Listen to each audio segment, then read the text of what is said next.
हाय, मेरा नाम है तनाका मिनोरू और आप मेरी ही कहानी सुन रहे हैं। मेरी कहानी कुछ खास ना होती अगर मेरी लाइफ में ये डेथ कोड यानी रियुक ना आया होता। चलिए शुरुआत से शुरू करते हैं।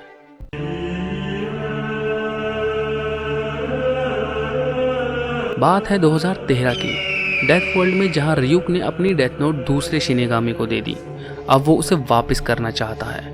हे रियुक, तुम अपनी डेथ नोट वापस ले लो, मैं इसे तुम्हारी तरह इस्तेमाल नहीं कर पा रहा। हाँ मैं जानता हूँ, मैं इसे ले तो लूँ, पर तुम्हें मुझे कुछ और भी देना होगा। हाँ मुझे पता है, ये लो एक सेब। ये बच्चों वाली सौदेबाजी यकीन नहीं होता डेथ वर्ल्ड में भी होती है। तू मुझे सेब दे, मैं तभी नोटबुक लूंगा। खैर, सेब खाते हुए रियुक के दिमाग में एक आइडिया आता है और वो उड़ते हुए ह्यूमन वर्ल्ड में आता है। रियुक मेरे घर में जमीन के नीचे से निकल के आता है और ठीक मेरे सामने। मैं तो बैठा आराम से गाने सुन रहा था और वो अचानक से नोटबुक लेकर मेरे माथे पर टच कर देता है और यकीन मानो पूरा सर घूम जाता है, सब कुछ याद आने लगता है। ये तुम हो रियुक? 2 साल बीत गए। मैं वैसे ही आया जैसे तुमने मुझे कहा था, जमीन के नीचे से। बिल्कुल, तुम्हें अपने प्रॉमिस पूरे करने चाहिए, चाहे तुम डेथ गॉड हो या ह्यूमन। मैं तुम्हारे साथ तभी काम करूंगा। बिल्कुल सही।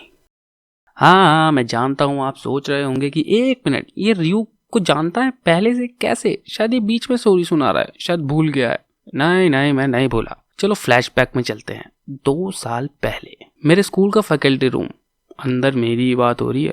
मिनोरू तनाका फिर से टॉप कर दिया, ये लड़का कमाल का है, 3 साल लगातार फर्स्ट। ये पूरे जापान में शायद मिडिल स्कूल का सबसे स्मार्टेस्ट बच्चा होगा। पता नहीं, पर इस एग्जाम में ही नंबर क्यों लाता है? अपने स्कूल के एग्जाम में भी तो लाए। आपके साथ कभी ऐसा हुआ है कि आपके बहुत बेकार नंबर आए हों और आपका मन करे अपना सर फोड़ लूं? मेरे साथ हुआ है। इंग्लिश में 28 नंबर। ओह, मैं कितना बड़ा बेवकूफ हूँ, मुझे अपना सर दीवार में देके फोड़ लेना चाहिए। वो आओ, ये क्या है? अब ये तुम्हारी है। और रियुक मेरे सामने था। कसम से यार, यकीन मानो, उससे देख के मेरी फट के 4 हो गई। मतलब ऐसी चीज को देख के किसी की भी फट जाए यार। वो ऐसे थे, मतलब मानो किसी के भी देख के नीचे से लीकेज हो जाए। और मैंने भी वही किया जो डर के मारे हर बच्चा करता है। मैं चिल्लाने लगा, यार क्या हो तुम यार, दूर रहो मुझसे। मैंने सुना तुम स्मार्ट हो, तुम्हारे टीचर से सुना तुम लगातार 3 साल फर्स्ट आए हो। 3 साल फर्स्ट? नहीं, ऐसा नहीं हो सकता। शायद तुम इंटेलिजेंस टेस्ट की बात कर रहे हो। वो सबकॉन्शियस एबिलिटी को चेक करने के लिए होता है। उस टेस्ट में नंबर लाना या लाना कोई मतलब नहीं है, मतलब टाइम बर्बाद है। वो हमें कभी रिजल्ट नहीं बताते। तो तुम एक बेवकूफ हो। मैं बेकार स्टूडेंट हूँ, पर बेवकूफ नहीं हूँ। मैं क्विज में अच्छा हूँ और रिडल में भी। हाँ, तुम्हारे जैसा ही इंसान एकदम सही है इस काम के लिए। सही है काम के लिए? किस काम के लिए? और तुम हो क्या यार? बुरा मत मानना, बहुत डरावने हो। हमें यहाँ बातें नहीं करनी चाहिए, तुम्हारे घर चलते हैं। मेरे घर नहीं जा सकते। फिक्र मत करो, मुझे तुम्हारे अलावा कोई और नहीं देख सकता। सच में? और इस तरह मुझे मिला एक नया जबरदस्ती का दोस्त, रियुक, और हम दोनों मेरे घर आ गए। क्या बात कर रहे हो? ये कीरा की नोटबुक थी। हे, तुम चिल्लाना बंद करोगे? लोग मेरी आवाज नहीं सुन सकते, पर तुम्हारी आवाज जरूर सुन सकते हैं। ये कीरा की नोटबुक है, द कीरा, जिसने सारे वर्ल्ड के सभी क्रिमिनल्स को मार दिया था, सभी वॉर्स को खत्म कर दिया था। क्या बात है बच्चे, इतने छोटे होने के बावजूद तुम काफी कुछ जानते हो इस कीरा के बारे में। सबको पता है। तुम लोग कीरा को महान मानते हो क्या? नहीं, एथिक्स की बुक में बच्चों को पढ़ाया जाता है कि कीरा एक शैतान था, और वर्ल्ड हिस्ट्री में बताया जाता है कि कीरा एक टेररिस्ट था जिसने बहुत सारे मर्डर किए थे। पर इस तरह की नोटबुक कैसे किसी को भगवान बना सकती है? इंस्ट्रक्शन फर्स्ट पेज पे है, पढ़ लो। ये इंग्लिश में है, मुझे इंग्लिश नहीं आती, ट्रांसलेट कर दो ना। सच में हद है।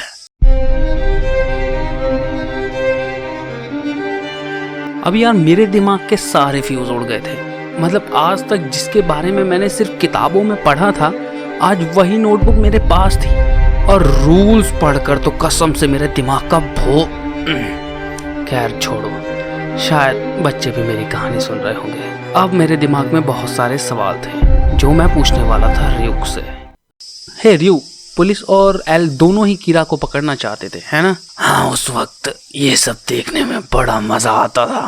हे, क्या तुम मुझे कीरा के बारे में सब कुछ अच्छे से बता सकते हो डिटेल में? पहले मुझे एक सेब चाहिए। वो तुम लकी हो, मॉम हमेशा डाइट पर रहती हैं, इसलिए मेरे पास एक सेब हमेशा रहता है। मैं पर्सनल डिटेल शेयर नहीं करता, पर मुझे जो याद है मैं तुम्हें बता दूंगा। अब जो मुझे कीरा ने बताया, यार इतना तो कभी हमें गवर्नमेंट ने भी नहीं बताया था और ना ही कभी बुक्स में पढ़ाया गया। वो सब सुनकर तो मेरे पास कुछ था ही नहीं कहने को। मजाक मत करो, कीरा इतना बुरा था, मतलब उसने इस नोटबुक के सभी रूल्स को समझा और उसे इस्तेमाल किया। सच में वो काफी स्मार्ट होगा, नहीं? हाँ, पूरे देश में कीरा के टेस्ट स्कोर सबसे ज्यादा थे। पर अगर हम अब ये सब करने की कोशिश करेंगे जो कीरा ने किया था तो पक्का हम पकड़े जाएंगे। क्या मतलब? अब रियुक चाचा को सारी हिस्ट्री बतानी पड़ेगी टेक्नोलॉजी की। लगता है काफी वक्त से ह्यूमन वर्ल्ड में नहीं आया था। वो 10 साल पहले की बात थी। आज हर जगह सिक्योरिटी कैमरा होते हैं, हर बैंक में, हर घर के पास, कार्स में, हर जगह लगे होते हैं कैमरास। और अगर कीरा पहले की तरह कोई ऑनलाइन मैसेज करेगा तो अब साइबर सिक्योरिटी पुलिस इतनी जल्दी पकड़ लेगी कि उसकी सोच से भी पहले वो जेल में होगा। वो सब सिर्फ फिल्मों में होता है कि कोई हैकर ऑनलाइन मैसेज कर रहा है और वो पकड़ा नहीं गया। पर मुझे यकीन है शायद अगर कीरा इस वक्त में होता तो वो ये सब काम करने के लिए कुछ ना कुछ जरूर सोच लेता। और क्या तुम ये सब कर सकते हो मिनोरू? हाँ, अब जब उसने ये पूछा था ना, यकीन मानो मेरा सारा शरीर कांप गया था। मेरी हालत खराब थी कि ये मुझसे वो सब करवाना चाहता है जो कीरा ने किया था। मैं किसी भी कीमत पे ऐसी नोटबुक का इस्तेमाल नहीं करने वाला था। पर अब मेरे दिमाग में ये भी था कि अगर मैंने ये नोटबुक वापस कर दी तो मैं इसके बारे में सब कुछ भूल जाऊंगा। और फिर मेरे दिमाग में एक प्लान आया, एक ऐसा प्लान जो मुझे एक नेक्स्ट लेवल पर ले जाता। हे रियु, मेरे पास 2 सवाल हैं तुमसे पूछने के लिए। क्या मेरे अलावा भी कोई इंसान तुम्हें देख सकता है? हाँ बिल्कुल, मुझे वो इंसान आज भी देख सकता है जिसने पिछली बार नोटबुक को छुआ था जब मैं ह्यूमन वर्ल्ड में आया था। क्या तुम श्योर हो, मतलब पक्का ना? हाँ, मेरे हिसाब से तो जो लोग नोटबुक को इस्तेमाल करते हैं, अगर वो नोटबुक मुझे वापस कर देते हैं तो वो सब कुछ भूल जाते हैं। पर किसी ने अगर सिर्फ नोटबुक को छुआ हो तो वो आज भी मुझे देख सकता है। ओके, ठीक है। अच्छा, एक सवाल और। इस नोटबुक का जो इंसान मालिक होगा, तुम उस इंसान को पोजेस करते हो तो तुम उस इंसान से कितनी दूर रह सकते हो? अब ये सवाल थोड़ा मुश्किल है। इसका कोई रूल नहीं है। मैं जब तक ये जानता हूँ कि तुम कहाँ हो तब तक मैं तुम्हें पोजेस कर सकता हूँ। पर इसका मतलब ये नहीं कि मैं अगर तुम्हें डेथ वर्ल्ड से देख सकता हूँ तो मैं तुम्हें पोजेस करूँ। ये नहीं हो सकता। तुम थोड़ा आसान भाषा में समझाओगे? मेरे कहने का मतलब ये है कि डिस्टेंस का कोई नंबर तय नहीं है। तो एक नंबर बताओ डिस्टेंस का।